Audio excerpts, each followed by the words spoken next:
a lot, and we actually have an article that's dedicated to this from Sam Hoppen, is pace and plays, and it's something that I've been digging into quite a bit over the last couple of weeks, and we always kind of briefly mention it when we're talking, especially when we're talking about our quarterbacks and games that we're targeting. But it's a topic that I do think is worth diving into specifically because I do think there is not a lot, but I think there might be some misunderstanding about how to use it, and in using plays per game and pace interchangeably, which they aren't. So I want to cover these things, pace and plays per game, a little bit, and just dig into how we use them in terms of selecting games, selecting players, and just in our overall research process. So talk to me a little bit about just how you define pace and plays initially.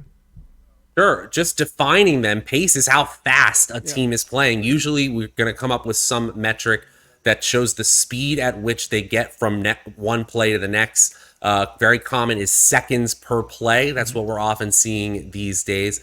And associated with that is plays overall. And what we have to remember is that often is associated with passing because of a very simple fact of football that incomplete passes stop the clock. So you can often create situations where pass-happy offenses compound on themselves over the course of a game, thus creating huge discrepancies in the number of plays in one game versus the other.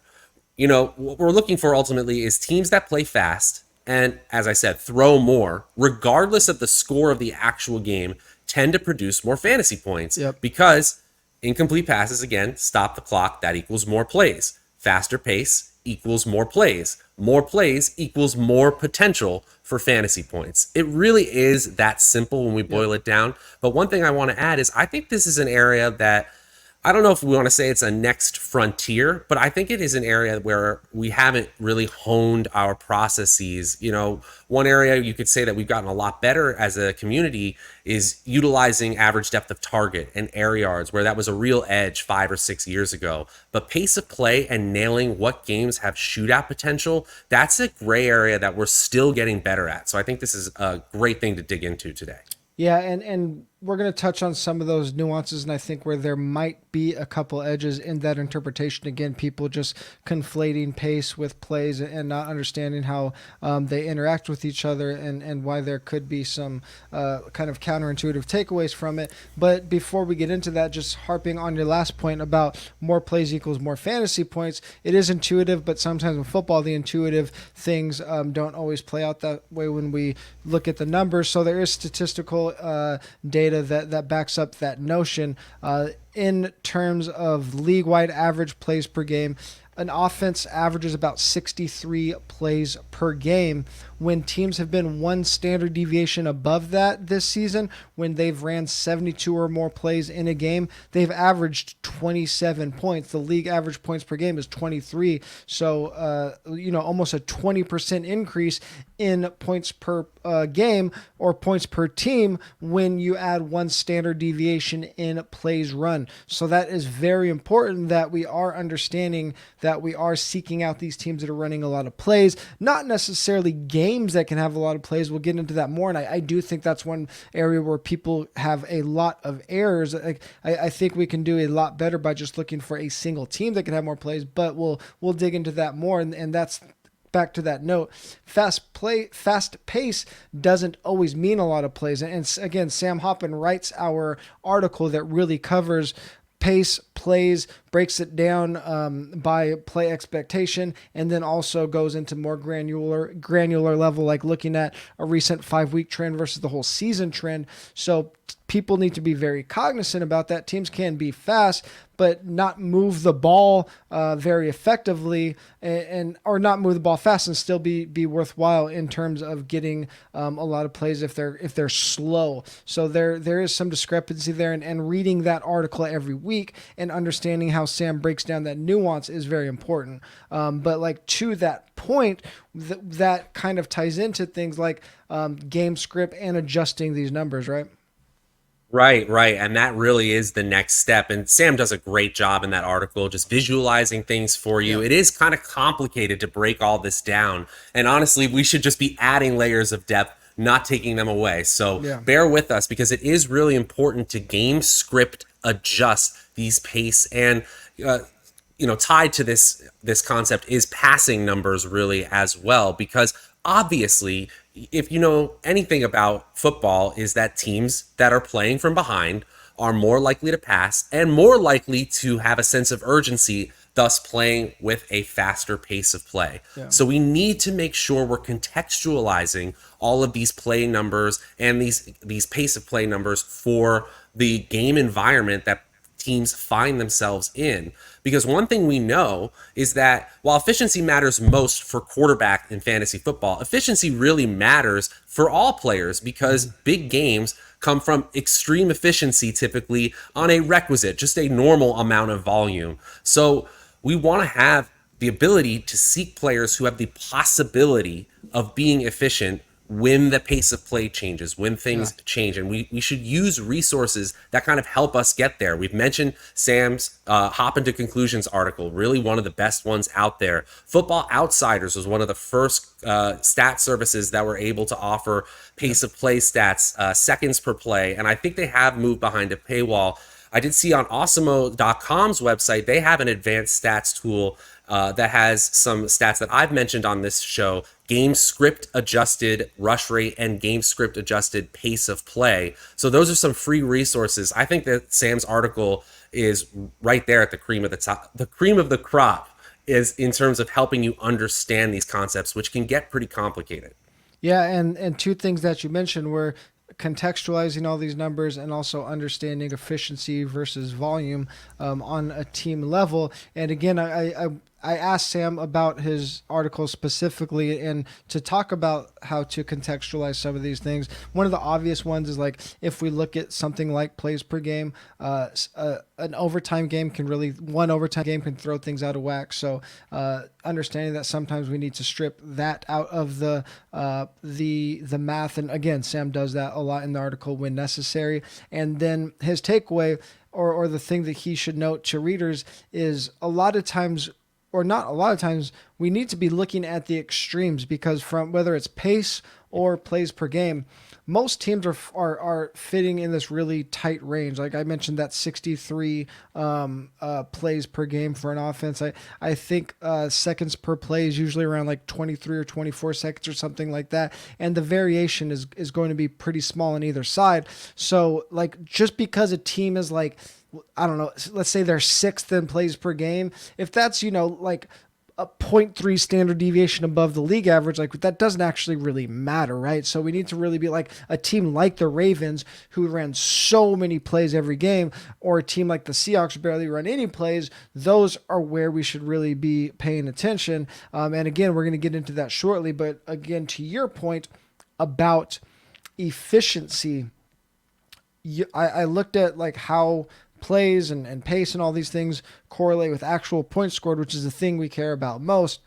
Yards per play has a correlation with points scored of 0.62. That is a enormous correlation. It's huge when for we're looking, the NFL. When we're looking at something like just one of these numbers that relates to points. And that makes sense, right? If they're moving the ball a lot, they should score.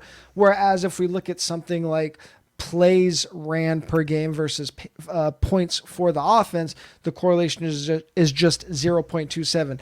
Somewhat significant, worth like looking at, but not a huge significance. If we look at total plays in a game versus total points, just 0.32, looking at both teams combined. So again, pretty close to that, like start to think about it being significant, but nowhere near efficiency. So when I think the takeaway from this specifically is if we're not looking at these outliers in terms of plays per game or pace, and you're asking, should I be paying attention to it? The answer is, if you have a very strong read on an offense's efficiency, you should weight that way more than something like pace or plays per game. And like offenses such as the Packers come to mind. That's always the one I bring up. Yeah, they're notorious for being one of the slowest paced teams in the league, which they are, but they actually run a fair amount of plays. They can be very efficient very quickly because of Aaron Rodgers, which is extremely important.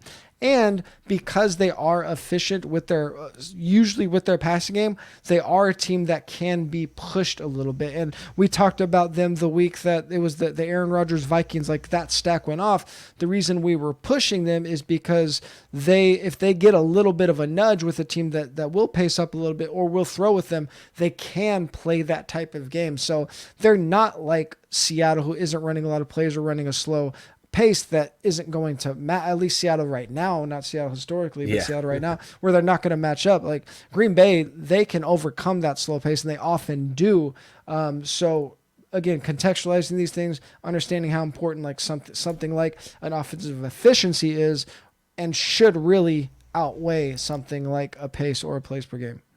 As we're talking about it too, and maybe I'll be able to back test this a little bit over the course of the offseason, but one thing we might be able to incorporate as we get even one level deeper here is air yards into this equation, because air yards per second of play could be a good ratio to look at. Again, I haven't back tested it yet, but if you have a team that is slower paced, but when they do pass, they're taking huge shots, like the example we gave, the Packers. Maybe we can find some examples there, but that's for some studies down the road. Personally, I want to add that the pace and plays and mostly passing overall numbers for a game, that is part of my game selection process more so than my player selection process. Not to say that I won't use it at all in the player selection process, but I know that identifying games with more plays, that correlation of 0.32, especially in sports, is nothing to scoff at for total plays versus total points. And while I can't always predict efficiency, if I could, I'd be a millionaire at DFS. I know that if I get more opportunities than my opponents, that's plus EV over time. So I have that same old uncertainty about who benefits from an increase in pace or an increase in passing or an increase in plays overall, but it might help me break a tie. Usually at that point in my player selection process, I am a little bit more focused on the matchup, the way the defense is, the personnel on either side. But obviously, the amount of opportunities one gets is directly related to the amount of opportunities total in a game. So it's unignorably important. Yeah, I think one of the reasons I wanted to bring up this topic is because I have been digging into these numbers, and the main reason we use it, or the main way I use it, is to pick out. I'm really using this on the team level, like what teams am I targeting. It's usually trending more towards GPPs. Where can I see some fireworks either on one side of the ball or both side of the ball? I think that I go back to Sam because he's kind of the mastermind on this article at 4for4. His kind of general takeaway from this like game selection, and you saying how do I interpret this in terms of picking which team I like, his general knows kind of loose rule of thumb is fast teams tend to pull up slow teams when they're facing each other, or as I would put it, it's very unlikely that a slow team is going to drag down a fast team. And I do think that maybe it's just my bias because it's been one of my errors even into this season, but I often want to look for two teams that are kind of fast or two teams that are kind of up in plays and think that's going to kind of boost the game. I think the shift might be towards we should just really be leaning more towards those offenses that are on the extreme, not looking for two teams that are ranked kind of high or even necessarily two teams that are ranked high, but find just a couple of offenses. They don't have to be not playing against each other, but just a couple offenses on the week that rank really high in that plays per game metric, and that's where the points are going to come. The reason being, plays per game has a huge inverse relationship with a team's opponent. The plays per game versus the opponent's plays per game, a correlation of negative 0.52. So in general, as a team runs more plays, the opposing team runs less plays, and that's where I think there might be a little bit of a misunderstanding in how we're using these, because I think so many people just want to say, I want two fast teams, I want two teams to run a lot of plays. The problem with that is there's only a finite number of plays in an NFL game. It's a timed game, right? So I went through and looked at this, and in non-overtime games, when teams have run 70 or more plays, or again, like one standard deviation over the average, their opponent has averaged about 55 games or one standard deviation below. So we see that push-pull, that inverse relationship in that example. And when we look at the games that have had some of the most plays run by an offense, those have often come against opponents that average few games per play, below average plays per game, 62 or lower. And again, that kind of makes sense. Think about Washington a couple weeks ago, or I'm sorry, last week. Seattle doesn't run a lot of plays. If there's a finite number of plays in the game and Seattle's only taking 40 or 50 of them, well, Washington's going to take all those other plays, right? Because going back to pace, there isn't a huge deviation in pace in most teams. So most teams are averaging about 23, 24 seconds per play. And again, this shows itself in the numbers. If we look at, on average in non-overtime games, how many plays are in a game? On average, there's about 125 total plays per game. The standard deviation is only 7 plays. So a huge percentage of NFL games are falling between 118, or we can go down 115 and 135 plays. Like, there isn't that much difference. So if you have a team that's running a ton of plays and against a team that isn't running a lot of plays, that's actually the perfect scenario. People kind of might look at that and say, well, that slow team might hurt the other team. No, that slow team, or that team that's only going to run 50, 55 plays, they're leaving 80 plays on the table for, like, the Falcons this week against Tampa Bay. The Falcons run like 55 plays per game. Tampa Bay might run 80 plays this week. Right. They're almost helping in a way. I think, I was sitting here laughing as you're breaking down these awesome stats, saying what ends up happening, though, is that we end up just tying ourselves to the same offenses over and over because they're helping the game environments. It's bad for content creators. It's great for people who want to understand this game better, because we want to talk about new teams and new players. But you're exactly right. When teams leave the Buccaneers extra plays to run because of their slow pace of play, they're just inviting more opportunity for chunk plays, which of course the Buccaneers are capable of. The other thing we got to mention too is that you have to earn more plays in the NFL, right? You only get 4 downs to make another first down. So you have to have some level of efficiency to even get to the opportunity to be higher in plays per game. So again, it goes back to that first conclusion, which is we're tying ourselves to teams who are successful in doing that. Therefore, because that's going to correlate to more times they get to have plays run. It just means target good offenses, and that will lead us to game environments. I hate to make a simple conclusion out of something pretty complicated, but that's what we're aiming for. No, I think that I think if we're gonna be digging into these things like pace and plays and really digging into these stats, the goal should be to come away with simple heuristics, simple conclusions. So I do think that's important. And again, just kind of finding the blind spots in the research. And again, the thing that I think the common person does when looking at pace or looking at plays is they want to find 2 teams that rank very highly. From an anecdotal standpoint, again, if most games are going to have about 120 to 130 plays, and you have 2 teams that run a ton of plays, one of those teams might win that battle, which means the other team might not have the opportunity. Again, we don't have a big sample on this just because there aren't many matchups where 2 teams rank super high in this, so we don't get a lot of empirical evidence on it, but we have some anecdotal evidence. We've seen it twice with the Cowboys this year, a couple weeks ago with the Chiefs, and earlier in the season with the Chargers, where if one team slows the game down or one team controls the ball, that shootout potential really goes away.